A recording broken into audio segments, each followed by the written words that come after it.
Hi అండి. అందరూ ఎలా ఉన్నారు? బాగున్నారా? Welcome to my YouTube channel moms recipes. ఈరోజు మన ఛానల్‌లో తలకాయ ఫ్రై ఎలా చేయాలో చూద్దాము. ముందుగా అయితే క్లీన్ చేసేసుకొని కుక్కర్‌లో వేసుకుందాము. సరిపడా వాటర్ వేసుకొని పసుపేసి మూత పెట్టేద్దాం. ఒక 10 విజిల్స్ వచ్చిన తర్వాత స్టవ్ ఆఫ్ చేసేసుకుందాం.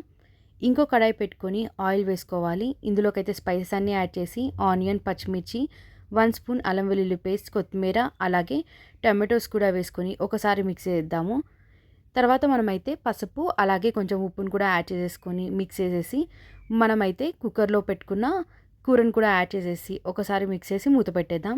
ఒక 10 నిమిషాలు అయితే బాగా మగ్గనిద్దాము. ఆ తర్వాత మూత ఓపెన్ చేసి కారం, గరం మసాలా అలాగే ధనియా మసాలా కూడా వేసుకొని మిక్స్ చేసేసి మళ్ళీ మూత పెట్టేద్దాం. ఒక 10 నిమిషాలు అయితే బాగా మగ్గనిద్దాము. ఎందుకంటే మనం కుక్కర్ వేసుకున్నాం కాబట్టి ముక్కలైతే ఆల్రెడీ ఉడికిపోయి ఉంటాయి.